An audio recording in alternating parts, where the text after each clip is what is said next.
জানেন আমাদের এলাকায় যখন আসবেন, কিছুদিন আগেও এসেছিলেন, এসে কি বলে গেলেন, শিক্ষিত ছেলেরা চায়ের দোকান করো, যারা এমএ পাস করছি, বিএড করছি, বিএসসি করছি, বিএড করছি, তারা চা বিক্রি, তাদেরকে মনে বলছেন চা বিক্রি করতে।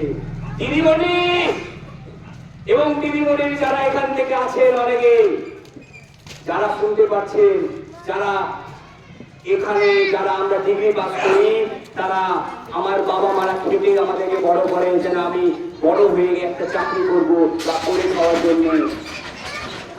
ওনারা কখনো ভাবেন না যে আমি আমার ছেলে একটা চায়ের দোকান, আমার বাবা যদি চায়ের দোকান থাকে, উনি কখনো ভাবেন না যে আমার ছেলেও চায়ের দোকান করুক।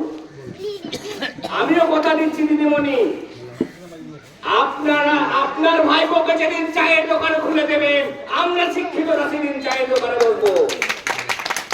আপনার ভাইপো কি করে?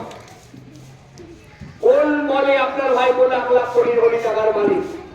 কোন বলে এলাকার যে তৃণমূলের নেতারা স্করপিও গাড়ি চেপে ঘুরে বেড়ায়, তাদের কি ব্যবসা? তারা চায়ের দোকান করে? আপনার নেতাদের বাড়ি থেকে 50 কোটি, 60 কোটি, 100 কোটি টাকা পাবেন, আর আমার শিক্ষিত ভাইদেরকে আপনি বলবেন চায়ের দোকান করতে। এই অন্যায় আমরা মানব না। তাই আমরা বলেছি এই জেলা পরিষদে ডেপুটেশন দিতে যাব। আমরা দিতে যাব কি জন্যে? পিএফ অফিস আমার উপর করে ফিরিয়ে আনা হোক, এই দাবিতে। আমরা কেন ডেপুটেশন দিতে যাব? আমরা ডেপুটেশন এই কারণে দিতে যাব যে ভাইপো ভোটের আগে এসে বলেছিলেন কৃষি ভাইপো যে আমরা যারা বিল পাবে বা গ্রামের মায়েরা তারা ন্যায্য মজুরি পাবে।